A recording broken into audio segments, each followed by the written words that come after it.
त्या 5 वर्षात ज्या पद्धतीने बीजेपीने केंद्रीय नेत्यांपासून तिथे पाठवून काम केलं, तुम्हाला वाटतं की मागचा जो पराजय आहे तो यावेळेस विजयात परिवर्तित होईल? हो, मागचा पराजय निषेधचा पराजय होईल.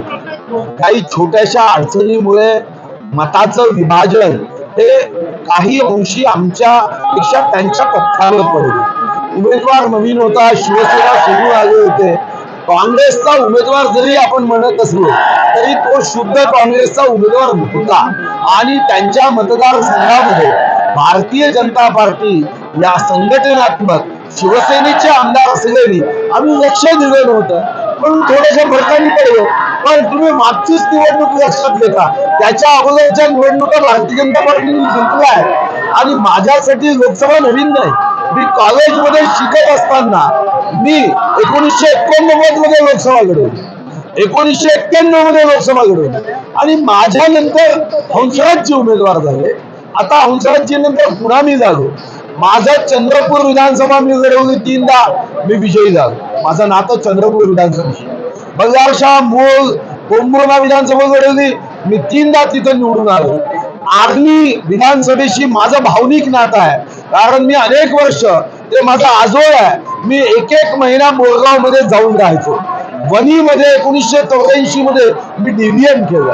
आमची शेती वणी तालुक्यातली अडेगाव, आमरोण, सावंगी या ठिकाणी राहिली आहे. अडेगाव, आमरोण, सावंगी यांच्याशी माझं नातं राहिलं आहे. माझं वणी मतदारसंघाशी शिक्षणाच्या दृष्टीने नातं आहे, शेतीच्या दृष्टीने नातं आहे. आर्मी तर मी एक महिना राहिलो बोरगाव मध्ये आणि मी मंत्री झाल्यावर बोरगाव गावाला विकासाचा मोठा निधी दिला. मी काहीही लोकसभेत न लढताही तेव्हाही मी केळापूर जगदंबा मंदिरासाठी मी भक्त निवास फक्त दर्शन घेतलं आणि भक्त निवास दिला. त्या ठिकाणी जो व्यक्ती माझ्याकडे आला, मी प्रेमाने त्या ठिकाणी काम करण्याचा प्रयत्न केला. मला विश्वास आहे की या भागामध्ये आपकी बार 400 पार हा विषय निश्चित. सर इसी में बताइए, आपको जाहिर हुई क्या कहोगे और किस तरह की चुनौती आपके सामने है? देखो, चुनौती मेरे लिए नहीं इसलिए है कि मैं चुनाव नहीं लड़ता हूँ, चुनाव जनता लड़ती है. जनता को ये तय करना है सत्य असत्य, धर्म अधर्म, विकास विनाश, प्रगति अधोगति में कौन से बाजू से खड़ा रहना है. कांग्रेस को कितने बार 50-50 वर्ष राज्य में सरकार में रही, केंद्र में 55 वर्ष ज्यादा सरकार में रही, उसके बाद भी कांग्रेसी नेताओं के भाषण देखो, विकास की बात नहीं करते. मोदी जी के बारे में निम्न शब्दों का उपयोग करना. तो मुझे लगता है सत्य असत्य में जनता सत्य यानी हमारे बाजू से खड़ी रहेगी, धर्म अधर्म में हमारे बाजू से धर्म से खड़ी रहेगी.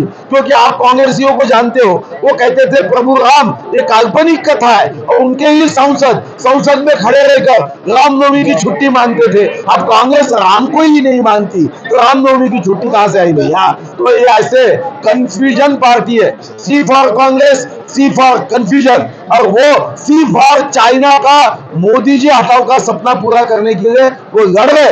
ये हमारे लिए डेंजर बात. आपने लोकसभा सीट ज्वाइन हुआ, इसलिए पहले आपने ये भी कहा था कि मुझे टिकट ना मिले, इसके लिए दुआ भी करें. क्या कहोगे इसको? हाँ, मैंने दुआ की, मगर भगवान ने कहा कि आपको जाना है, संसद ने आपको बुलाया है, भारत माँ ने आपको बुलाया है. अब भगवान और जनता जनार्दन और हमारे राष्ट्रीय नेता उनकी बात मैंने सुनी और ताकत के साथ लड़ रहा हूँ. कोई चिंता नहीं. बस हमने तय कर दिया है कि अब सत्य असत्य में हम संसद ने हमको बुलाया है, हम जाएंगे और चंद्रपुर वनी आर्मी लोकसभा का आवाज ऐसा बुलंद करेंगे कि देश का कन्याकुमारी से कश्मीर तक और कामरूप से कच्छ तक हर कोई ये जानेगा कि चंद्रपुर वनी आर्मी की आवाज क्या होती है.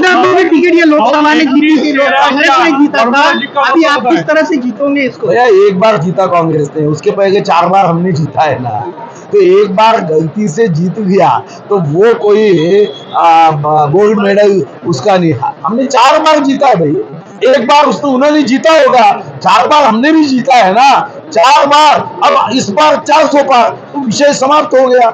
एक बार गलती से जीता क्योंकि वो हमारी ही महायुति से वो कांग्रेस में गए थे. पहले वो शिवसेना के हमारे पार्टी के साथ थे, उनके साथ शिवसेना का संगठन था, हमने भारतीय जनता पार्टी का संगठन वहां उतना ज्यादा नहीं बढ़ाया था. उसका फायदा उनको हो गया, वो गलती से हुआ. एक बार गलती होती है, बार बार नहीं। भाऊ, मार्जिन रखोगे आप? मार्जिन रखोगे आप? लास्ट चुनाव के लास्ट चुनाव के बाद और भैया मैं मार्जिन वोटों की नहीं देखता हूँ। मैंने आपको कहा कि हम लोकसभा का चुनाव नहीं, मतदाताओं के दिल जीतने के लिए हम चुनाव में खड़े हैं। मुझे विश्वास है कि हम इस माध्यम से दिल जीतने का काम करें। भाऊ 31-13-4चा फॉर्म्युलावर शिक्कामोर्तब होतोय. 31-13-4च्या फॉर्म्युलावर शिक्कामोर्तब होतोय. आता तुम्हाला माहिती की मला माहिती आहे. आता माझा अर्जुनासारखे एकच लक्ष आहे, चंद्रपूर वनियारनी. महाराष्ट्र एक अच्छा नेता जा रहा है केंद्र में क्या अरे ये महाराष्ट्र तो केंद्र का ही भाग है।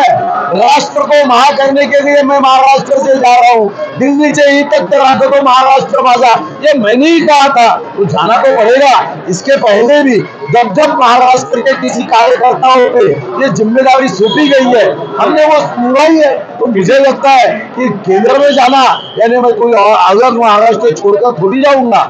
वहां जाऊंगा तो मुंबई में भी आऊंगा और महाराष्ट्र के प्रश्नों को बुलंद करूंगा और मेरे हाथों से वो प्रश्न सुलझाने के लिए दाखिल जाऊंगा। भाऊ म्हणून खूप ऐकलं, पण आता पुढे ऐकणार नाही असं मला अजित पवारच्या भावाने साथ जोडली आहे.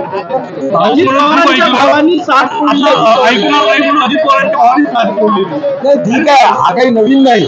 तुमच्या माहिती करता सांगतो, शरद पवार साहेबांनी त्यांचे सख्खे भाऊ हे शेतकरी कामकरी पक्षाकडून उभे असताना त्यांची साथ शरद पवारांनी सोडली होती. त्यांच्या कुटुंबामध्ये ही पद्धत ही प्रघात हा अनेक वर्षापासून आहे. लोक माझ्या सांगाती या पुस्तकात शरद पवार साहेब म्हणतात की मी माझ्या सख्या भावाच्या विरोधात काँग्रेसचा प्रचार त्याखाली केला होता. तर त्यांचं अनुनय हा त्यांचा पुतण्या करत असेल. मला वाटतं त्याच्यामध्ये काही नवीन आहे का? तर पवार साहेबांसाठी नवीन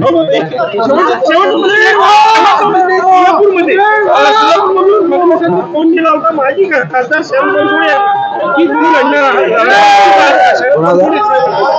माजी खासदार